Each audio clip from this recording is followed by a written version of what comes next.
name is Pete Ekstrom and I am the CEO of Dealbuilders. I am a professional matchmaker. I match buyers and sellers together, and I make calls of introduction over the phone, and I set up sales meetings as a service. So the attention economy is really an understanding of how the mechanics of commerce are working today, given the amount of information that your average customer has to digest and process before they make a decision.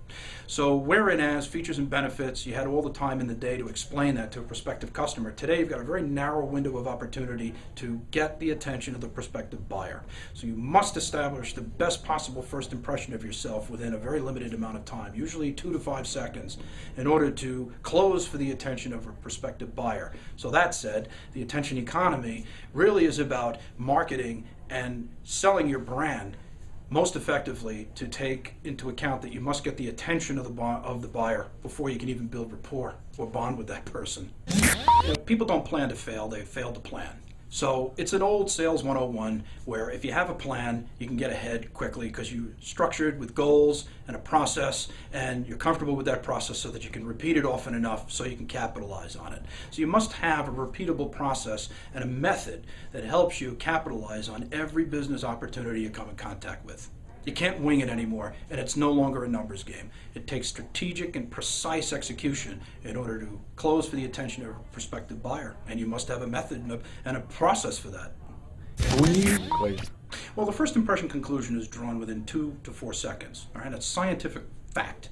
So if in the opening seconds of conversation with a prospective buyer, your introduction sounds weak or you're unsure of yourself, you're going to cause a state change in the mind of your prospective buyer where they're going to look at you as an amateur. Who wants to talk to an amateur? What good can possibly come from a financial planner or a subject matter expert who is not confident that their product, or at least sounds confident that they have something of substance, that they have a conviction in their purpose? Those are the people that get noticed and paid attention to. The weaker ones are quickly dismissed and asked to send sales literature.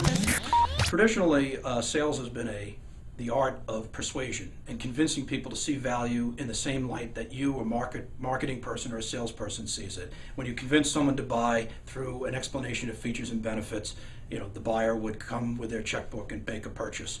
Those days are long gone because of the limited amount of bandwidth that prospective customers have to pay attention to value.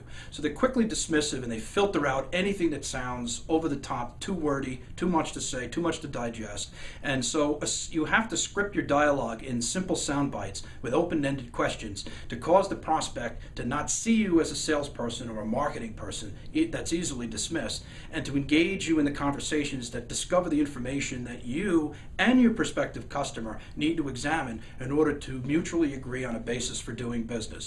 So when you script dialogue, you are taking certain steps to build rapport, put your prospects' defense systems at ease, and then win their trust, just even if it's for 5 minutes, so long as that they listen to exactly what you're asking them to pay attention to, so that both of you can make a decision as to whether or not any further time should be spent trying to find that basis for doing business. Well, marketing now is a strategic process. You need strategy before execution. You need to understand the profile of your buyer, and you need to have a tailored strategy and a marketing message or a sales call execution that is tailored to meet or grab hold of the attention of that prospective buyer. So you can't paint the picture of profitability in a business with a broad brushstroke. You really have to thread the needle in conversation in order to come through in a way that causes people to be curious, and curious to the point where they pay attention. So think of yourself, you as a person, as well as the company you represent, as a product. It has a brand, and how you project that brand to a buying market in a very short period of time has everything to do with just how successful you'll be in getting new customers.